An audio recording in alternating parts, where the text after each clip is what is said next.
Good day mga girls, gawa tayo ng solar setup off-grid. So small setup lang to mga girls. Eto na. So eto na mga girls ang ating solar setup. Yan ang ating solar charge controller, tapos breaker. Simple setup lang tayo mga girls, wala na tayo ng mga aparato. Tapos eto naman ang ating battery. LiPo4 battery, 120 Ah, 12 volts. Tapos ang ating solar panels mga kels. 500 watts solar panels. So i-connect na lang natin yan. O diba?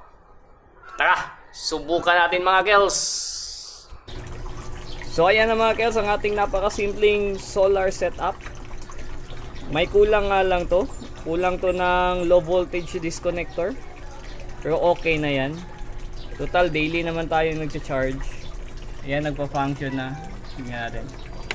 Ayan. So ayan mga girls.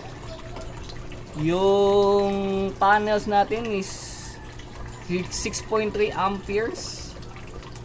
Tapos 32 degrees, 77.5% na po yung battery natin. Okay, okay na. Ayos na ayos. Simple lang naman, may kulang pa pero dagdagan na lang natin pag may pera na.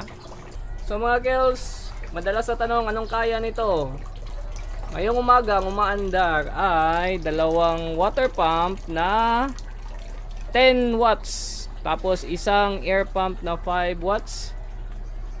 Tapos isang washing machine. So laging full charge. Hindi umiinit. Okay lang lahat. So pag umaga mga kels, mainit yung araw, okay lang mag-load ka. Kahit grinder or drill, pwede mo ipagsabay-sabay. Pero sa gabi, yung umaandar na lang dito is yung ilaw at saka yung water pump. 24 hours kasi tumatakbo yung water pump namin para sa crayfish. So yun na lang ang load namin pag gabi. Hanggang umaga na yan mga kels, hindi na yan namamatay. Dalawang ilaw at saka etong water pump, dalawang water pump at isang air pump.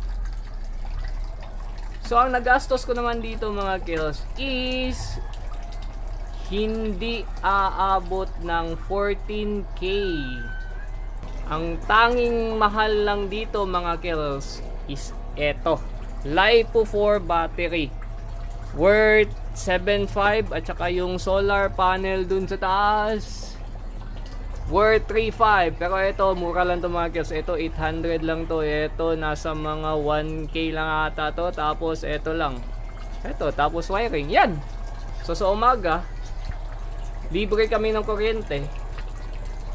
Sa gabi libre yung mga ilaw lang at saka yung water pump. Yung mga appliance